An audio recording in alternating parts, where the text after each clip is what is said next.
Olá, hoje a TV Jornal da Cidade Online entrevista Lucas Ferrugem, do Brasil Paralelo. É um grupo que realiza um trabalho muito importante, passando a limpo a história do Brasil e da política nacional por meio de seus documentários. Obrigada por falar conosco, Lucas. Obrigado, prazer é meu pelo convite. Como surgiu a ideia de criar o Brasil Paralelo? É uma boa questão. Ela tem várias versões dessa história, mas basicamente nós estávamos em Porto Alegre, eu e os meus dois sócios, né, Henrique Viana e Felipe Valerim. Nós éramos colegas de faculdade, sempre nos reuníamos para debater ousados projetos e também debater política. Nós tínhamos muita vontade de abrir uma empresa, empreender com alguma coisa assim, e acabávamos trabalhando com coisas nada a ver com política. Tínhamos nossas carreiras em outros mercados. Acontece que o Henrique, com o tempo, foi se aproximando um pouco mais da política, travou contato com o Leandro Ruschel, que foi nosso conselheiro desde o momento da fundação, e fomos provocados de abrir uma empresa naquele momento ali, e acabamos nos unindo a partir desse insight, nos reunimos novamente para fazer a Brasil Paralelo.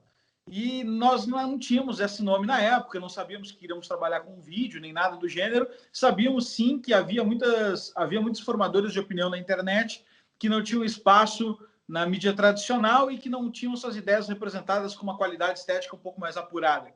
Então, nós nos apresentamos naquele momento como marqueteiro de pensadores e marqueteiro de boas ideias. A coisa foi tomando um certo porte, nos transformamos numa produtora e o nosso propósito sempre foi levar mensagens que estavam fechados em determinados circuitos de conversa, de debate e tudo mais, e embalá-las de uma forma mais palatável e didática para entregar ao maior número de pessoas possível, né?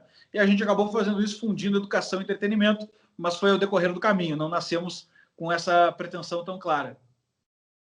Bacana. Bom, e quais foram os projetos que vocês realizaram, os mais polêmicos, que deram maior repercussão? O mais polêmico de todos foi o 1964, Brasil entre Armas e Livros. Provavelmente, eu tenho alguns dados que não são abertos, mas eu acredito que, sem sombra de dúvida, é o documentário mais assistido do Brasil. Ele tem 8.300.000 visualizações. É um documentário de 2 horas que busca visitar o período de 64 a 85 no Brasil e esclarecer um debate das fontes históricas, né? Foi de fato uma ditadura? Não foi? O que aconteceu naquele momento? O outro lado era terrorista, manifestante pela liberdade, e ele bota essas diferentes perspectivas sem estar comprometido com uma pauta ideológica, porque a interpretação que nós descobrimos ao decorrer da produção do documentário é que a história foi vendida como os bonzinhos e os mocinhos, havia uma ditadura cruel e sanguinária. De outro lado, havia estudantes lutando pela liberdade, lutando pelo direito de manifestação.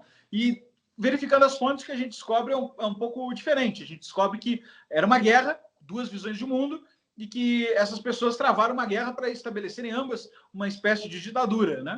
E aí, coincidentemente, o Eduardo Bolsonaro, que não tem vínculo conosco, compartilhou o trailer do lançamento desse filme. A coisa foi pegando polêmica, saiu na capa do jornal Globo como filho do presidente compartilha documentário pró-ditadura, o que era uma mentira. O filme não era pró-ditadura e, pelo contrário, exercia mais de 30 críticas ao regime militar. Esse foi o filme mais polêmico. O Cinemark reclamou, teve sessão, pediu desculpa por ter passado o nosso filme, tentou cancelar a sessão, teve sessão que não passou. Foi o filme mais polêmico que temos. E, no geral, sempre que a gente toca na história do Brasil, o negócio fica um pouco polêmico, porque existe um grupo de pesquisadores ideologizados, alinhados com a visão de um mundo marxista nas universidades, que se sente muito incomodado que você resgate fontes ou apresente uma versão da história que não corrobora a ideia de oprimidos e opressores, né? Então, sempre que a gente tratou de história do Brasil, a coisa ficou um pouquinho polêmica.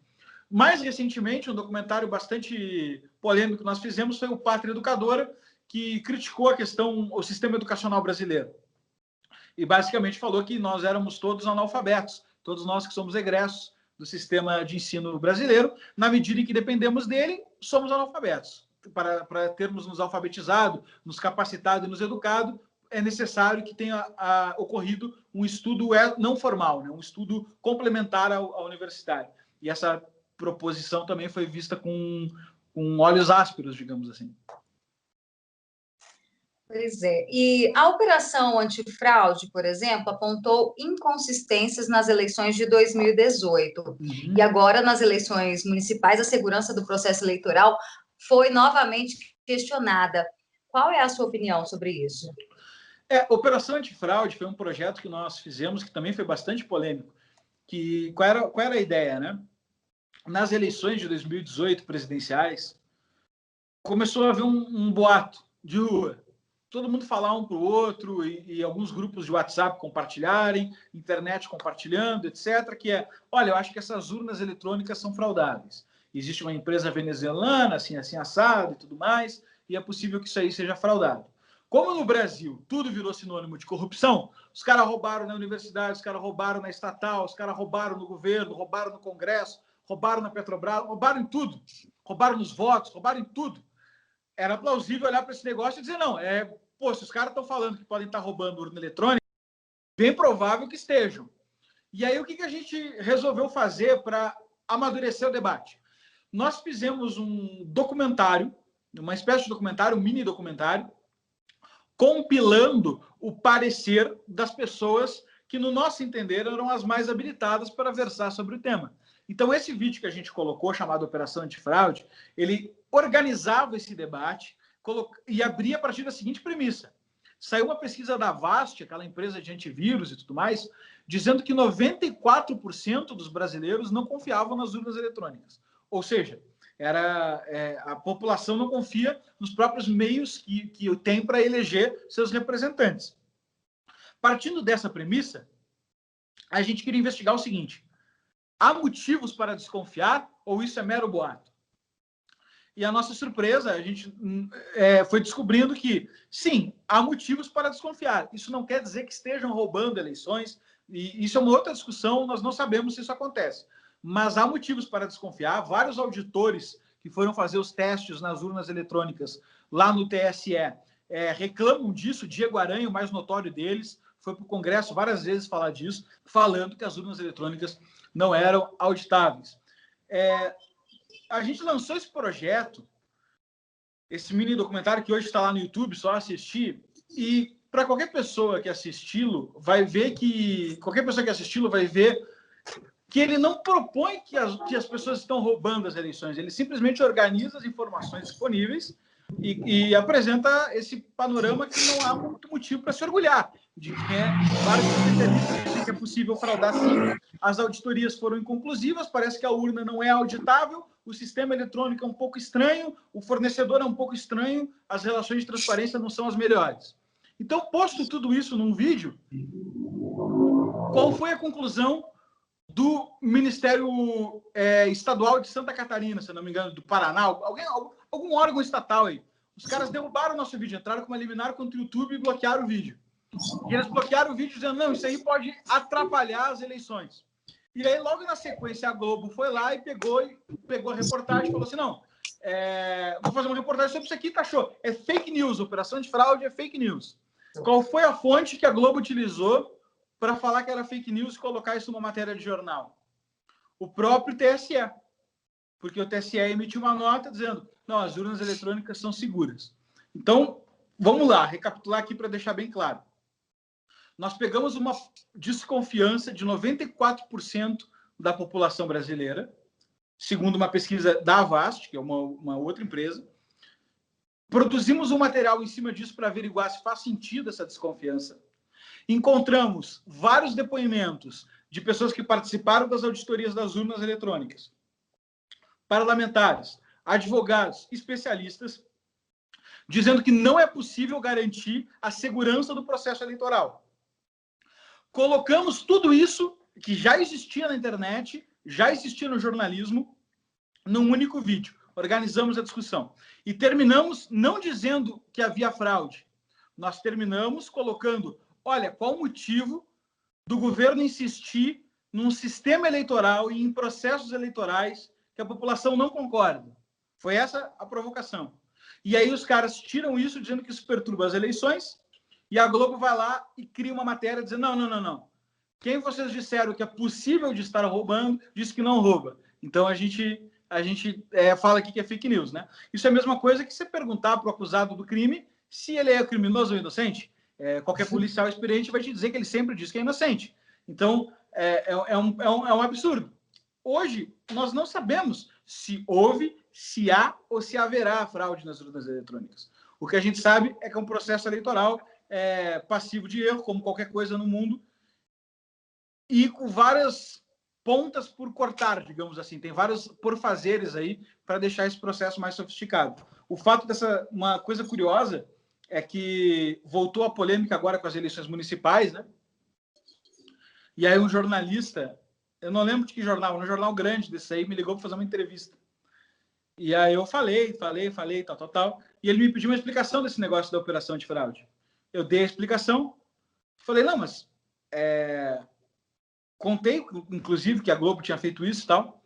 Falei, olha, você pode confirmar a veracidade de tudo que a gente falou lá? E passei para ele as fontes, né? Procura tal vídeo do Diego Aranha, procura a auditoria do TSE de 2010, procura não sei o quê, procura papapá, e dei as fontes para ele. E aí saiu a matéria e a matéria dizia o seguinte, a produtora já foi envolvida em escândalos de fake news quando acusou o sistema eleitoral de ser falho, que foi desmentido conforme apontou aqui a redação. Eu mandei uma mensagem para ele, falei, olha, muito legal a matéria e tal, só achei estranho aqui essa ponta que você colocou, porque eu já tinha te informado, vou mandar as fontes de novo, né? E a resposta do cara foi a seguinte, Lucas, eu entendo o seu ponto, eu só não quis criar nenhuma instabilidade na eleição. Ou seja, ele está se sentindo guardião de um negócio, ele não está se sentindo um jornalista, né? Ele falou assim, não, eu tenho a fonte... Cadê o compromisso com a verdade, né? Não, nenhum. Ele falou, eu tenho a fonte, entendi que você tem uma fonte, entendi que há 2 pontos de vista sobre essa história, mas eu preferi ocultar um deles, porque eu me sinto guardião aqui de uma sociedade idealizada, onde as instituições e tudo funciona, né? Não é o nosso entendimento de busca pela verdade. E o pior de tudo é o rótulo que se leva, né? Uma produtora de fake news. Geralmente é assim que a mídia tradicional rotula as mídias alternativas, até mesmo nós, do Jornal da Cidade Online. Para eles, tudo que nós produzimos são fake news, quando, na verdade, os maiores produtores de fake news, a gente sabe onde estão, né? Justamente na mídia tradicional. A mídia brasileira sofre de um grande descrédito e, sem dúvida nenhuma, a principal culpa é deles, né? No sentido Ainda bem que existe a internet agora para poder abrir os olhos do povo, né? Porque antigamente não tinha. Era só televisão e todo mundo acreditava naquilo, não tinha uma forma de você ter outro tipo de conhecimento, né? Essa pluralidade de informação é uma grande conquista que tentam remover, né? Pois é. Bom, mas você também fez um outro documentário importante, Pátria Educadora. Vocês acreditam que o MEC vem conseguindo alguns avanços em relação à doutrinação ideológica arraigada no sistema? Então, a doutrinação ideológica no sistema, tá? Os livros têm uma visão bastante unilateral da história, muitas vezes, muitos professores são formados numa dinâmica um pouco partidária, etc, etc. Esse é o principal problema? Por incrível que pareça, não. Esse é um problema secundário. Por quê? Porque o sistema de ensino brasileiro é um verdadeiro genocídio cultural. As pessoas não se formam lá, não aprendem a escrever, não aprendem a fazer conta, não aprendem a identificar os países no mapa, não aprendem a história do próprio país, não aprendem a história do mundo, não aprendem absolutamente nada. São anos e anos e anos jogados no lixo. Há uma escola que outra que é exceção, mas no geral, 99% é no lixo, tá? No lixo. E nós estamos estagnados nos últimos lugares de qualquer ranking que meça a qualidade do sistema educacional. Há anos, desde que os caras começaram a medir, a gente está estacionado. Nem sequer o exame que media o analfabetismo funcional das nossas crianças, que é o PIRLS, tem o PISA, que a gente sabe, aí sai na mídia toda hora, o PISA médio no ensino médio, lá todo mundo sai nos últimos lugares do planeta Terra. Tá? O PISA vai no planeta Terra e mede vários países associados à OCDE. E o Brasil, de todos esses países, fica sempre nos últimos lugares. Nos últimos. Então, bom, o PIRLS é um exame que mediria um pouco antes o problema. Para ver o seguinte, não, será que a gente não tem como corrigir já agora? Esse exame os caras nem quiseram implementar. Os caras não quiseram implementar esse exame. Foi implementado agora há pouco. Até então, a gente nem media o tamanho do fracasso media. Porque eu conversei com várias pessoas da área na época que nós estávamos fazendo isso, gente de fundação, gente do próprio MEC, gente de outras épocas do Ministério, todos me diziam a mesma coisa. A solução, no final das contas, para o primeiro nível do problema, é relativamente simples. A gente tem que fazer o professor trabalhar mais, tem que medir o resultado do aluno, tem que medir o resultado do professor. Só que isso aí ninguém quer fazer. Todo mundo prefere criar uma teoria mega sofisticada de como fazer o negócio. Então, bom, essa é a primeira etapa, tá? Por isso que nós somos formadores profissionais de analfabetos, porque a gente usa as instituições escolares para o que deve é. Dentro disso, principalmente na universidade, não que nas escolas não aconteça, mas principalmente nas universidades, vira uma fábrica de ideologia. Porque na universidade existe uma bibliografia a ser estudada, e essa bibliografia é proposta pelos mestres e doutores. E os mestres e doutores têm que ser aprovados por seus coordenadores. E esses coordenadores têm uma relação com a CAPES, que é um órgão governamental que foi aparelhado durante muitos anos, né? Muito antes do PT assumir o poder, já era um fronte muito importante para a esquerda ideológica. Depois de ter assumido, então, a coisa foi muito longe. Se o MEC tem conseguido resolver isso, a questão da doutrinação e as demais, eu, sinceramente, não sei. Tá? Eu sou pessimista, para ser bem honesto. Eu sou pessimista, eu acho que não tem conseguido resolver. Eu conheço pessoas lá dentro que fazem um bom trabalho, mas acho que isso sempre deve haver, né? Pessoas isoladas fazendo um bom trabalho, sempre deve haver. Mas que há um plano, como houve na Coreia do Sul, como houve em Portugal, para retomar a qualidade educacional do país, isso eu acho que não há. Pois é, e grupos de esquerda, eles perseguem o Brasil Paralelo. Por que eles encaram o trabalho de vocês como uma ameaça? Por dois motivos, acho. O primeiro motivo é que durante muito tempo não apareceu nenhuma linha mais, vamos botar assim, conservador, liberal, para simplificar a questão, que embalasse bem essas ideias de forma institucional. Existiam pensadores isolados que faziam tweets, posts e tudo mais, escreviam livros, mas alguém que embalasse isso, marketeasse isso, entregasse isso para milhões de pessoas, eu acho que não existia. Então, o fato de começar a ver essas pessoas, não só Brasil Paralelo, mas outras, incomoda. Aqueles que estavam acostumados a jogar sozinho, né? Então, é como se fosse um monopólio. Você tem um monopólio, aí quando aparece concorrência, incomoda, né? Então, esse é o primeiro ponto, eu acho. E o segundo ponto é que debater dá mais trabalho do que falar sozinho. Então, quando a gente está falando sozinho, o negócio é um pouquinho mais fácil. Quando a gente está tendo que debater, expor ideias, fazer dialética e tudo mais, fica bem mais difícil. Eu nunca tive problemas com a crítica. Leio praticamente tudo que chega em mim de crítica, Brasil Paralelo e tudo mais. Mas, infelizmente, porque eu acho que seria muito saudável haver uma crítica bem dialogada, não costuma chegar a crítica do conteúdo, chega a crítica de quem está falando, de como se foi falado, de quem são essas pessoas, de que são fascistas e isso e aquilo, tal. Mas o conteúdo em si, o cara não entra, não debate ele e tudo mais. Então, acho que isso para o debate público é muito pobre. Nós evitamos fazer isso, inclusive, com a própria esquerda. A gente sempre tenta estabelecer um debate através do conteúdo, não meramente de quem são essas pessoas.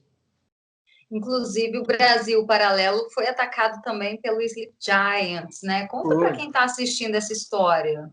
Então, Sleep Giants, para quem não sabe, é uma página criminosa na internet, né? Eles são, porque a internet veda o anonimato, eles são uma página anônima que se apresentou para a sociedade com o intuito de denunciar pessoas que propagavam fake news para seus anunciantes. Então, qual é a lógica? Ele escolhe um cara e fala assim, esse cara é fake news, e ele fica enchendo o saco dos anunciantes desse cara para cortar as fontes de receita deles. Fizeram isso com várias pessoas.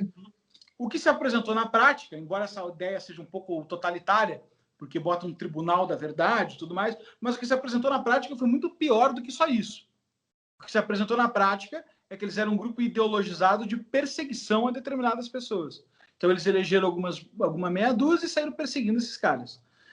Muitas pessoas tiveram suas fontes de receita cortadas, suas doações e tudo mais, e foi muito ruim para elas. Eu conheço profissionais do mercado que estão zerados, né? Não recebem mais nada. Gente que vendia curso, gente que nada a ver com fake news, discurso de ódio, absolutamente nada a ver. Bom, com o Brasil Paralelo fizeram a mesma coisa com a nossa plataforma de pagamento. Quando você vai lá no nosso site, quando você ia lá antigamente no nosso site, botava o cartão de crédito, uma empresa tem que contratar esse serviço, né? Nós não temos aqui tecnologia para ter um próprio gateway de pagamento com o banco e tudo mais. Então, a gente contrata esse serviço de um terceiro. Nós contratávamos de uma empresa chamada Hotmart. E essa empresa sofreu uma pressão dos Sleep Giants, dessa parcela ideológica da questão. Embora o fundador da empresa e o presidente da empresa já tenha nos dito antigamente que gostava do nosso trabalho, ele sofreu uma pressão disso aí, dos funcionários também, todos os egressos das maravilhosas universidades brasileiras, sofreu essa pressão de cima e de baixo, falou, não, eu vou cortar relações com a Brasil Paralelo e com outros players, né? Eles falaram, eu vou cortar relações com players políticos. E expulsou a Brasil Paralelo, expulsou alguns outros. Como nós somos uma empresa de porte um pouco maior, nós não sofremos o dano que os produtores pequenos sofreram. Porque a gente conseguiu outro cara e tal. Enfim, não foi um problemão na nossa vida. Mas foi um estresse, né? Não foi um dano direto, mas foi um estresse. Teve que parar a operação, focar nisso aí. E qual não foi a nossa surpresa, que, para ser sincero, já não foi muita, quando a gente percebeu que outras pessoas como Gabriela Pugliese e tudo mais continuavam vendendo conteúdo de política lá na Hotmart. Inclusive cursos sobre política do Lula. Então, double standard, né? 2 pesos, 2 medidas. Houve um critério aí bastante equivocado. No meu entender, o Sleep Giants é um grupo criminoso, isso é legalmente falando, e também a Hotmart teve uma atitude muito não elogiável fazendo essa questão. Pois é, e a Gazeta do Povo fez uma matéria desmascarando esse perfil anônimo, né? Eles dizem lutar contra fake news, mas, como você diz, parecem de fato um grupo dedicado a promover a censura e uma perseguição a quem não segue a agenda da esquerda. Não, sem dúvida nenhuma. Tem que ser muito inocente. Basta olhar lá, né? Se você for entrar agora lá no Twitter do Sleep Giant Brasil, você vai ver que eles, basicamente, eles passam o tempo inteiro postando contra o Olavo. 99% dos posts são contra o Olavo de Carvalho. Para alguém que se diz um instituto sério e tudo mais, é uma atitude mesquinha. E eles são meninos histéricos que ficam nervosos com o fato de haver pessoas que discordam das suas ideias e posições. E como é que você está vendo essa questão da pandemia? Seria o catalisador para promover uma nova maneira de conduzir a sociedade, uma agenda única dos globalistas para o Ocidente? Como é que funciona a política, né? O político age conforme as oportunidades. Então, ele sempre tem o plano dele, que é o que ele gostaria de fazer, e a situação real, a vida real, que é o que dá para ele fazer. E ele tenta aproximar os dois. Por isso ele cria narrativas, polêmicas e tudo mais, para aproximar a realidade do seu plano. Tá? Quando aparece uma situação que nem a pandemia, qual é a consequência óbvia? O cara enxerga a propagação de um vírus, enxerga uma certa aliança tácita ou explícita com os meios de comunicação e tal, e resolve aproveitar essa oportunidade para promover a sua própria agenda. E aí há uma politização do vírus, né, que é muito prejudicial por 3 motivos. Primeiro, porque confunde todo o debate público, a gente não sabe mais o que é verdade e o que é mentira. A população perde a capacidade de perceber o que é verdade e o que é mentira, porque os jornais comunicam de forma politizada, os políticos comunicam de forma politizada, as instituições... A própria OMS, cada hora diz uma coisa diferente, né? A OMS é uma instituição política. A gente tem essa impressão de que os caras são um grupo de cientistas e tal, porque a gente está longe. E aí, como a gente está muito longe, parece que é... Mas quem decide o presidente da OMS é uma votação dos representantes dos países ligados à OMS. E quem elegeu o cara que está lá agora, o Tedros Adhanom, é basicamente a União Africana e a China. O grupo asiático e o grupo africano. Porque esse cara era um ditador, cara, assim, do pior estirpe, entendeu? Então, ele foi ministro da Saúde do Menes Zenawi na Etiópia, foi um ditador que dilacerou a população, botou todo mundo em fome, estabeleceu um governo de anos. Esse cara é um vagabundo do pior tipo. Só que como a gente está muito longe da instituição, a gente olha esse negócio e fala, não, pô, a OMS, né? Mas, infelizmente, é uma instituição política. Então, o primeiro dano é esse. A gente fica fragilizado na percepção de verdade e mentira e a população perde lastro da informação. Começa uma guerra de narrativas. Isso é próprio da política e da tentativa de apropriar-se da pauta. Segundo, a gente começa a ter uma discussão pseudocientífica sobre as coisas, né? Porque nós não estamos mais discutindo apenas a vacina, ou apenas o medicamento, ou apenas a máscara, mas nós estamos discutindo, na verdade, o que está por trás dessa questão e fingindo que é ciência. E isso é o reino da mentira. Então, quando a gente estabelece o reino da mentira, fica muito difícil de alguém falar alguma verdade, não é? Então, fica um jogo de vale tudo. E o terceiro motivo é a consequência concreta, né? Porque tudo aqui que eu estou falando é como nós recebemos informação, como a gente percebe as coisas e tal. O terceiro motivo é a consequência concreta. Ninguém sabe o que fazer, e além de ninguém saber o que fazer, as pessoas estão passando fome. A ONU previu 14 milhões ou 16 milhões de pessoas passando fome em função das medidas que foram tomadas pelo vírus. Os preços dos alimentos subindo bastante, a economia a gente vê depois, né? Depois está chegando cada vez mais. A gente também não ficou com muita dúvida do número de mortes do coronavírus. Será que é 180 mil? Será que é 140 mil? Será que é 120 mil? Será que aumentou em relação ao ano passado? E a falta de esclarecimento, o fato da mídia não ter interpretado com legitimidade a preocupação daqueles que estavam vigilantes contra as medidas mais agressivas do governo, fez com que eles simplesmente vendessem apenas um lado da história. E aí, quando o cara vem de um lado da história, tu olha e fala assim, cara, eu acho que esse cara está me mentindo. A mídia poderia ter feito um trabalho de apresentar, olha, temos aqui todo o argumento do coronavírus, temos aqui as pessoas que estão criticando, está aqui os 2 pontos, está aqui a taxa de mortes do ano passado, está aqui a taxa dos hospitais, está aqui tudo. Está aqui como é aprovada uma vacina normal, está aqui como estamos aprovando essa. Essa informação existe, e isso seria o verdadeiro jornalismo. Isso seria a missão de comunicar. Só que nós nos deixamos ideologizar por um bando de vagabundo que tenta se apropriar dessas pautas para fazer valer o plano deles. Então, a gente não pode ceder a político para ele puxar a realidade para perto do plano dele. Não, a gente que tem que manter firme a guarda da realidade para fazer ele puxar o plano dele para perto da realidade. Pois é, e desde a eleição do Bolsonaro, forças de esquerda têm feito de tudo para enfraquecer o governo e retomar o poder, né? O que você acha dessa situação política aqui no Brasil? Parece que quanto pior, melhor. Quando o Bolsonaro se elegeu, eu cheguei a fazer esse comentário, que agora a esquerda estaria na posição em que ela mais sabe jogar, que é a oposição. Embora nós sejamos de uma geração que viu 2 mandatos do Lula e quase 2 mandatos da Dilma, o fato é que a formação histórica da esquerda é na oposição, né? Desde o surgimento das suas ideias e tal, desde a Revolução Francesa e tudo mais. Então, ela sabe jogar e desenvolveu toda a sua filosofia para oposição. Sempre que esteve no governo, pelo contrário, há normalmente um vácuo de ideias, um vácuo de saber o que fazer. É muito frágil as teorias esquerdistas com o poder, né? Tanto que desemboca em diferentes genocídios, diferentes ditaduras, desorganizações sociais e tal. Mas, fora do poder, como oposição, é muito forte a teoria, as militâncias, tudo isso aí. Então, qualquer um que pegasse a presidência do Brasil saberia, ou a presidência, ou qualquer outro cargo importante, tem que saber estar enfrentando a principal formação, a tradição de mais de 200 anos de pensamento de oposição. Eu acho, particularmente falando, a gente vai ver isso com o tempo, né? Não dá para ter bola de cristal, que nós tivemos um ganho e, ao mesmo tempo, caímos na real em alguma coisa. O ganho que nós tivemos foi o seguinte, olha, as pessoas estão um pouquinho mais despertas, nem todo mundo acredita na grande mídia, as pessoas começam a usar o seu senso crítico. Isso foi uma vitória.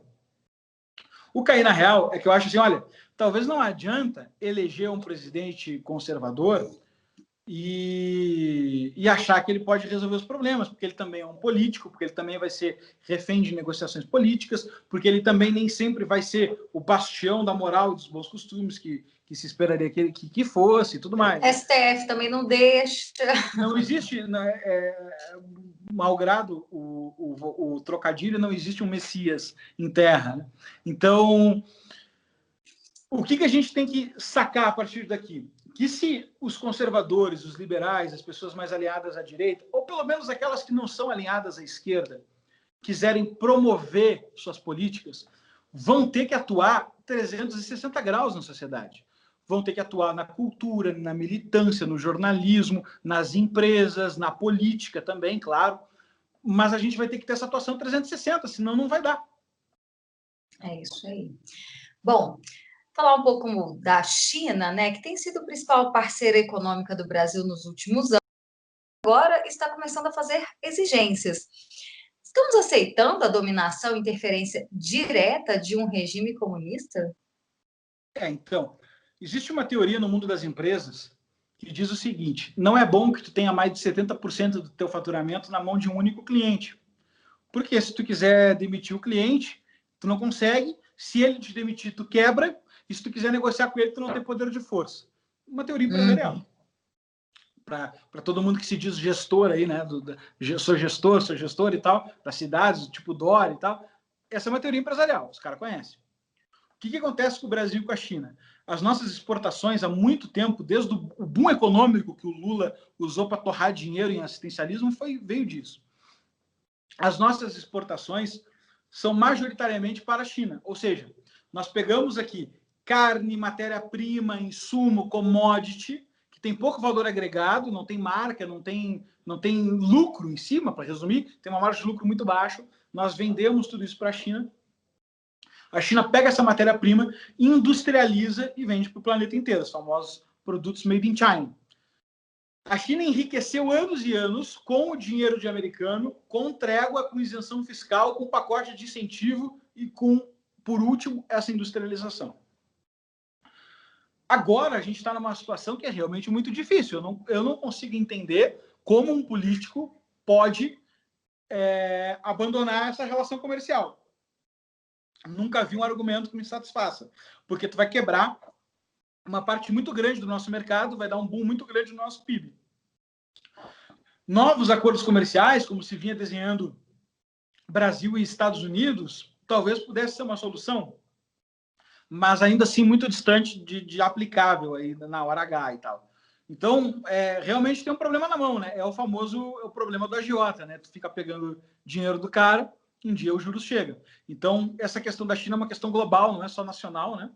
E eles compraram muitas estatais, pegaram esse dinheiro, compraram muitas estatais aqui no Brasil, têm comprado muitas empresas em leilão. Quem quiser acompanhar os jornais, sai sempre os leilões das empresas e as vendas, as transações. Você vai na seção lá das transações, você vai ver sempre fundos de investimento chineses comprando empresas brasileiras, porque é uma estratégia de guerra. A China convenceu o mundo de que era uma economia liberal e que quanto mais dinheiro ela tivesse, mais ela abriria as portas da liberdade. Não aconteceu. Ficaram ricos e não cederam à liberdade.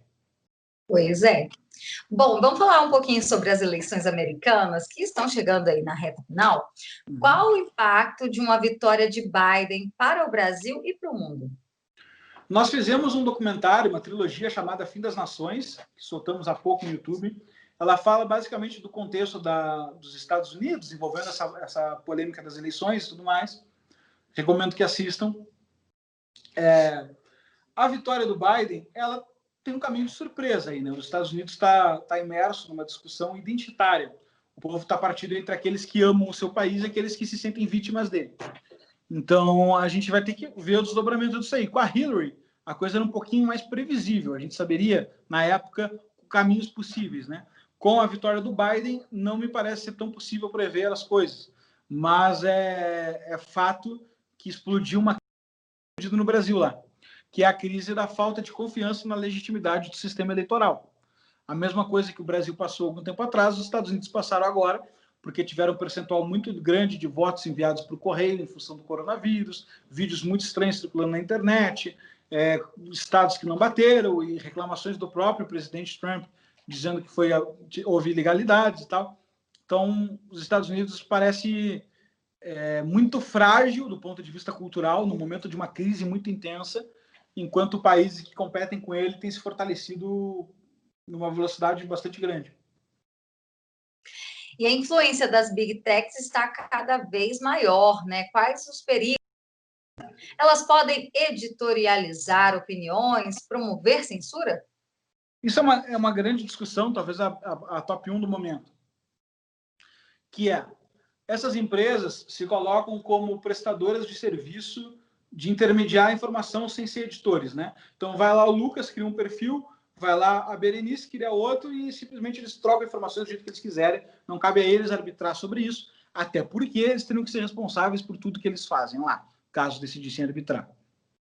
O que acontece é até um problema bem simples. O que acontece é o seguinte, ora, quando tu ganha um porte de uma empresa muito grande, fica muito difícil tu dizer que não está nem aí para o conteúdo que é vinculado lá. Antes de chegar na questão política, no final das contas, eu sempre brinco que ninguém quer um ambiente 100% livre na internet, que é um ambiente sem crimes, né? E aí os caras vão ampliando essa noção de crime. Por exemplo, se você entrar na Deep Web, que é um ambiente totalmente livre, você vai encontrar um monte de coisa absurda. Você vai encontrar crime, você vai encontrar abuso sexual, você vai encontrar um monte de coisa que não é legal de ter. Então, as pessoas querem um ambiente controlado, só que elas querem com liberdade de expressão.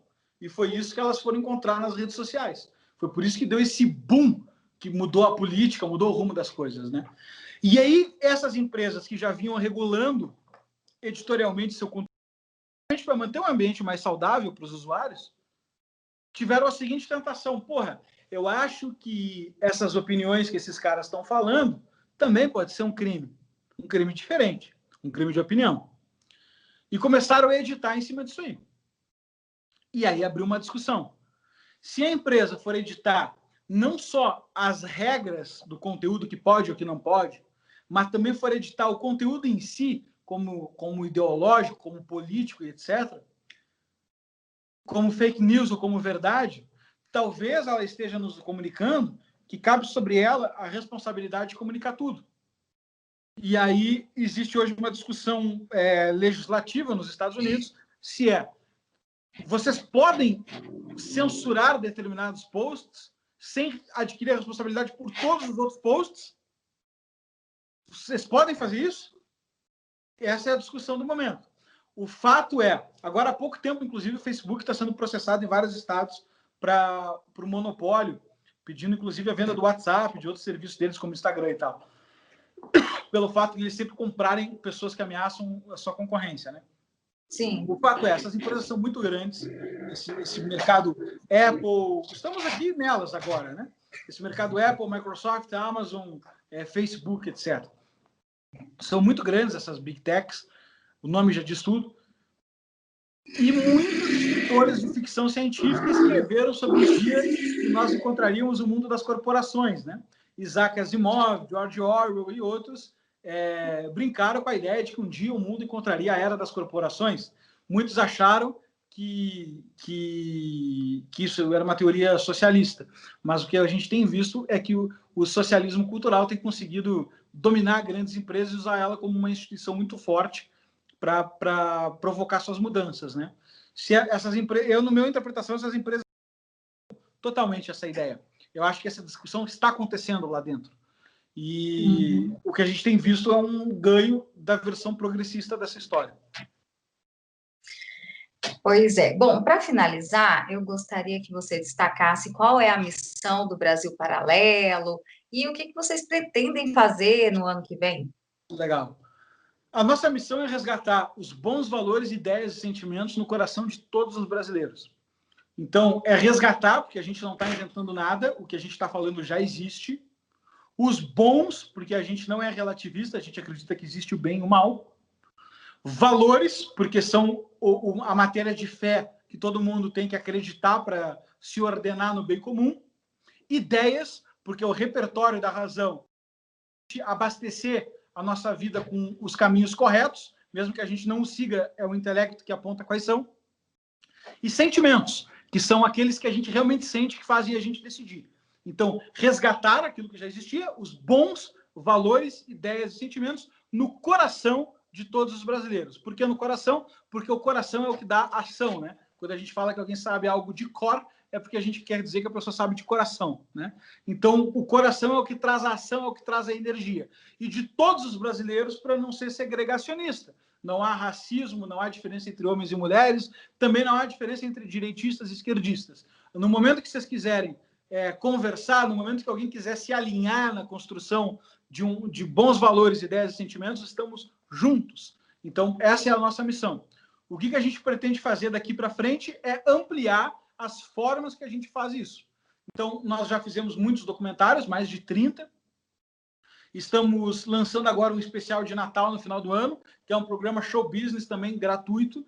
E a nossa missão é continuar sem receber nenhum centavo de dinheiro público, exercendo ela e fazendo isso acontecer para criar uma nova instituição no Brasil, não só de comunicação, mas de cultura, de produção cultural, de produção informativa, de entretenimento, que possa fazer as pessoas reencaixarem as coisas boas em suas vidas. Bacana, Lucas. Obrigada pela sua participação. Quem quiser acessar o conteúdo do Brasil Paralelo, como é que faz? brasilparalelo.com.br ou no nosso canal de YouTube Brasil Paralelo Oficial. Aí fica à vontade, também temos página no Instagram, no Twitter e tudo mais. Sigam-nos. Tá joia. Lucas Ferrugem, obrigada. Eu sou Berenice Leite, direto de Brasília, para a TV Jornal da Cidade Online.